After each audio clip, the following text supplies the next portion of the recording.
demonstrate creating an electronic audit file within the AccuAccount application. To access the Auditors module, locate the link for Audit in the top part of your AccuAccount interface. Simply click on the word Audit and you will be moved to the Auditors module of AccuAccount. Now to add a new audit, you're simply going to select Add a New Audit. So let me click on that for you. Now we can name the audit anything we want to. So we're just going to do a sample audit, and I can give it audit comments. Maybe I need to give it an audit date and audit number. So I can add any kind of comment that will appear with my audit file. AccuAccount will automatically include the name of your institution as the submitting bank or credit union. And then do I want to include customer and account comments in the audit file? This is an optional field. We can say yes or no. For today's demonstration, we will select yes so you can see what those comments look like when they are brought into AccuAccount. From there, we would simply add the audit. Now, once I do that, I'm directed to the audit search area. This is where I can include the customers, accounts, that need to be in my electronic audit file. And I can search by any of the fields that you see here on this screen. I could search by individual loan numbers. Maybe I'm doing an all audit or audit on multiple mortgage loans, or I want to see all mortgage loans in the system. I could search by mortgage loan. I'm just going to select a customer name. So for our today's audit, we are going to select Amalgamated, let me make sure I'm spelling it correctly, Amalgamated Industries. And I would simply select search. Now once I put my customer name in, AccuAccount will deliver a search results screen to me. This is my customer, Amalgamated Industries. This top entry would be for the customer or credit level documents. I have my deposit accounts, I have my loan accounts, and I have my trust accounts. Now for today's audit, all I want to include is the credit file and the loans that are currently outstanding for Amalgamated Industries. So actually I'm not even going to select this because this is a loan application. So I have two loans that I am bringing into my audit file along with the credit documents for Amalgamated Industries. Once I've made that selection, I would click Update, and I am returned back to the audit search screen. Now let me scroll down just a little bit here on the audit search screen, and you can now see my current audit result set. Not only is it showing Amalgamated Industries, as that's the customer that we chose, but any of these loans that would have a cosigner or guarantor associated with them, the audit function automatically picks up those guarantors for those loans and brings them in with the audit result set for you as well. Now when we look at the different columns within my audit result set, we have our customer name, we have that account number, we have export documents, what is their relationship, what is that account description.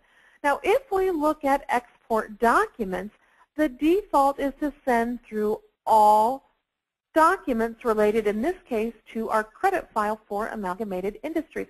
But maybe for Amalgamated Industries, I don't want to send through all of the credit level documents.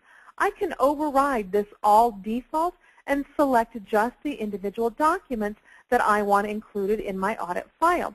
So these are all of the documents that are coming through in the audit file for Amalgamated Industries. Well, maybe I don't want to include my W-9. Maybe it's not necessary for this particular audit file. And I don't want to include perhaps these 2008-2009 tax returns. They're too old for what my audit requires. Once I've made my selections, I would simply click Update. And when I am returned to the audit results set, instead of showing all documents for Amalgamated Industries, we are seeing that we have selected individual documents that need to go through into our audit creation. Once I've brought all of the customers' accounts into my audit results set, I would build the audit. So I'm going to click Build Audit for you. And this may take a couple of minutes depending on the number of customers' accounts that you are incorporating into your audit file. But when the audit is fully built, AccuAccount will return you back to the Auditors module, and you can see here is that sample audit that we just created. It was created on today's date. It shows the name of the user who created the audit, so this audit was created by me. I've got those comments under my audit comments. So let's view that audit. So I'm going to view the audit and show you what an audit would look like when you deliver it electronically. So when I click on the View Audit, this is actually showing you what the ultimate user or ultimate viewer of this audit will see when they access this electronic audit file. So I'm going to get a splash screen here. Again, it will show the name of your institution as the institution that created the audit file. It will show you the date the audit was generated. Now, audits are a snapshot in time. So now that I have created this audit, nothing additional will be added to the audit file for me automatically. As an example, maybe I receive a new financial statement or a new application, something along those lines related to Amalgamated Industries and any of their loan accounts. If I've now built the audit, so if I were to bring a new document image in after I've built the audit, it would not be incorporated. So like I said, these are a snapshot in time. If I would need those new documents incorporated into my audit file, I would have to update the audit or create a new audit file to represent all of the updated documents. You can see the comments that I created or that I added to the audit date and audit number. We can also incorporate your institution's privacy statement into the audit file as well. So once they are at the splash screen, there's a help area here to help them understand what they're looking at when they see this audit file, or they can simply click the audit listing hyperlink. Once I click the audit listing hyperlink, you can see all of the loans, or I'm sorry, all of the customers here and all of the loans that were brought through in the audit file. If my audit person wants to see the records for Amalgamated Industries, they would simply click on this hyperlink within the audit file. So I'm going to click on Amalgamated Industries, and this takes that user or the person who is looking at the audit to this viewer that is incorporated into the audit file. So if you're familiar with AccuAccount, this viewer is very similar to the customer homepage structure you see when you work with your live AccuAccount database every single day. We've got the customer information across the top of the screen. We have all of their credit level documents along the left-hand side of the screen, all of their loan documents on the right-hand side of the screen. They will see the same icons that you see. A red square is telling that user that there is no document currently imaged, in this case for correspondence. A green dot shows that user that a document is available in the audit file they can look at, and just like the live AccuAccount version, if that end user needs to see the underlying document, they would simply click to view, and that document will open right up in the audit file for them. They can see the document expiration dates, if a document has been waived. Everything that you can see in your live AccuAccount, they will be able to see within this audit file. Now, when we do have the guarantors, co-borrowers tied to a loan, you will see this additional guarantors table, and these are hyperlinks right in your own audit file back to these guarantors, co-borrowers, whatever the relationship might be.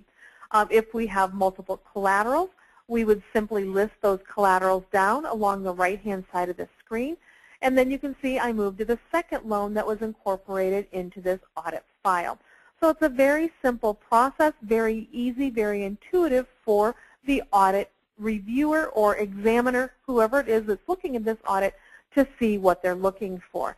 Now, we did choose to include those customer and account level comments in our audit build. So customer comments would be listed down on the left-hand side of the screen, and those loan comments would be listed below the loan on the right-hand side of the screen. Now, when this audit file is created, let me go back to our audit listing. I'm sorry, I clicked the wrong button. Let me come back here to our auditors module. These audits, when they are built, are actually an independent audit file that is housed somewhere on your network. So after you have built your audit, you would have the ability to pick that audit file up and put it onto whatever kind of electronic medium that you need to properly, or that will store the size of your audit. It could be a flash drive, a CD, a DVD, maybe a standalone hard drive, anything like that that you need to use to store that audit file for delivery. Now, maybe you have a large-scale exam. We've got multiple examiners on site they all want to have access to the audit file at one time. You could actually take this audit file that has been built, push it out to a secure location on your network, give those auditors or examiners limited network access so all they can see is this exam file, and then they can all work in this audit file at the same time.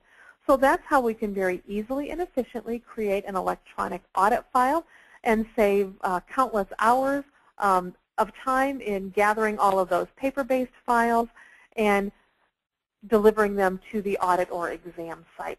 So thank you very much for your time, and if you have any questions, please feel free to contact the AccuSystems company and we will answer them for you. Thank you.